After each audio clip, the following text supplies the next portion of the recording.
Young tiger NTR. Tollywood లో ఈ పేరు ఓ సెన్సేషన్.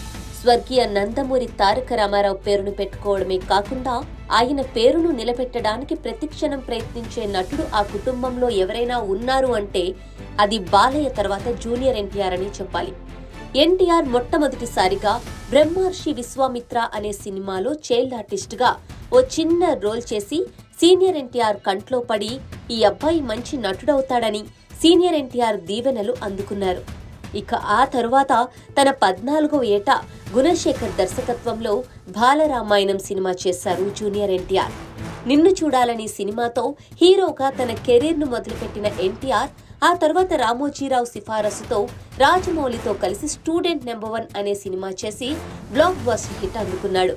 ఆ సినిమాతో తనలోని టాలెంట్ ను మొత్తం బయటపెట్టిన ఎన్టీఆర్ తనను తాను మంచి హీరో మెటీరియల్ గా ప్రూవ్ చేసుకున్నారు. ఎన్టీఆర్ మాస్ హీరో అని తన కెరీర్ కొత్తల్లోనే ప్రూవ్ అయింది.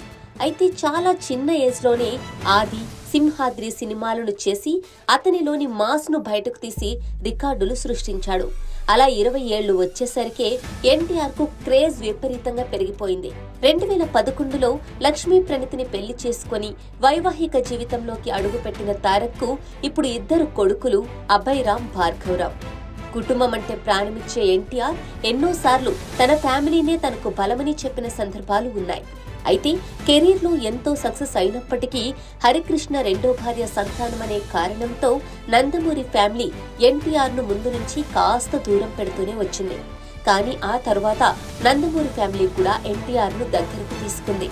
అందుకే 2009 ఎలక్షన్స్ లో ఎన్టీఆర్ తెలుగుదేశం పార్టీ తరపున ప్రచారం చేసి ఎంతో మంది జనాన్ని ఆకట్టుకున్నారు. ప్రచారం టైంలో ఎన్టీఆర్ స్పీచ్లు విని ఆశ్చర్యపోని వాళ్లు లేరంటే అతిశయోక్తి కాదు. తాత స్వర్గీయ నందమూరి తారక రామారావు వారసత్వాన్ని పుణికిపుచ్చుకొని సీనియర్ ఎన్టీఆర్ ను తలపించేలా 25 ఏళ్ల వయసులో ఎన్టీఆర్ బహిరంగంగా స్పీచ్లు చెప్పడం అందరినీ అబ్బురపరిచింది. ఇక ఆ ప్రచారం చేసి తిరిగి వస్తుండగా ఎన్టీఆర్ కారుకు యాక్సిడెంట్ అవ్వడంతో తీవ్రంగా గాయపడిన ఎన్టీఆర్ దాని నుంచి కోలుకోవడానికి చాలానే టైం పట్టింది. అయితే కెరీర్ మధ్యలో కాస్త తడబడిన ఎన్టీఆర్ వరుస ఫ్లాప్లు చవిచూశారు. ఒక టైంలో ఒబేసిటీతో కెరీర్ లో వెనకబడిపోయిన ఎన్టీఆర్ ని చూసి ఇక అతని పని అయిపోయిందని అందరూ భావించారు. కానీ ఎగసిపడే కెరటంలా ఒళ్ళు తగ్గించుకొని యమదొంగలా వచ్చి మరోసారి ప్రేక్షకుల మనసు దోచుకున్నాడు. ఇక ఆ తరువాత అడపాదడపా ఫ్లాప్స్ చవిచూసినప్పటికీ కెరీర్ పరంగా ఎన్టీఆర్ వెనక్కి చూసుకోవాల్సిన అవసరం రాలేదు. అయితే కమర్షియల్ మాస్ యాక్షన్ చిత్రాలకే పరిమితమైన ఎన్టీఆర్ 2010లో అదుర్స్ అనే సినిమాతో తనలోని కామెడీ యాంగిల్ ను బయటపెట్టి ఆ సినిమాతో ఆడియన్స్ ను విపరీతంగా మెప్పించాడు. అచ్చు బ్రాహ్మణుడిలా కనిపించి ఆ పంచకట్టు, ఆ వేషధారణ, భాష అన్నింటిలోనూ ఎంతో పర్ఫెక్ట్ అనిపించుకున్నాడు. ఇప్పటికీ టాలీవుడ్ లోని టాప్ 10 కామెడీ చిత్రాల్లో అదుర్స్ సినిమా ఖచ్చితంగా ఒకటిగా నిలుస్తుందంటే దానికి కారణం ఆ సినిమాలో ఎన్టీఆర్ నటనే. తర్వాత మధ్యలో కొన్ని ఫ్లాప్స్ వచ్చినప్పటికీ ఎన్టీఆర్ నటుడిగా ఎప్పుడూ ఓడిపోలేదు. టెంపర్ సినిమా తర్వాత నుంచి మాత్రం ఎన్టీఆర్ గ్రాఫ్ పూర్తిగా మారిపోయింది. టెంపర్ తర్వాత నుంచి ఎన్టీఆర్ తన స్క్రిప్ట్స్ విషయంలో ఎంతో జాగ్రత్తగా ఉంటూ సినిమాలు చేసుకుంటూ వరుస హిట్లు అందుకుంటూ వెళుతున్నాడు. నాన్నకు ప్రేమతో, జనతా గ్యారేజ్, జై లవకుశ, అరవింద సమేత వీరరాఘవ, RRR, దేవరా సినిమాలతో తన క్రేజ్ ను, మార్కెట్ ను అంచెలంచెలుగా విపరీతంగా పెంచుకుంటూ పోయాడు. అప్పటి వరకు దేశానికే పరిచయమైన ఎన్టీఆర్ యాక్టింగ్ RRR తర్వాత ఇంటర్నేషనల్ లెవెల్లో గుర్తింపు పొందింది. ఇక ఎన్టీఆర్ దేవరా సినిమా జపాన్ లో రిలీజ్ అయింది. జపాన్ లో ఎన్టీఆర్ కి ఎంతో మంది ఫ్యాన్స్ ఉండటమే కాదు, వారంతా ఎన్టీఆర్ కోసం తెలుగు నేర్చుకున్నారంటేనే అర్థం చేసుకోవచ్చు ఎన్టీఆర్ అంటే జపాన్ ఫ్యాన్స్ కి ఎంత అభిమానమో.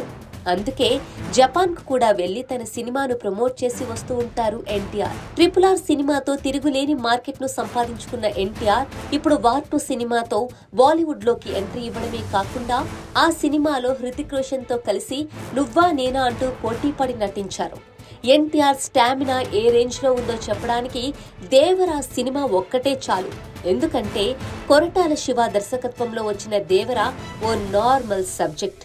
ఎన్టీఆర్ కాకుండా వేరే ఏ హీరో చేసినా ఆ సినిమా వర్కౌట్ అయ్యేది కాదనేది ఎవ్వరూ కాదనలేని నిజం.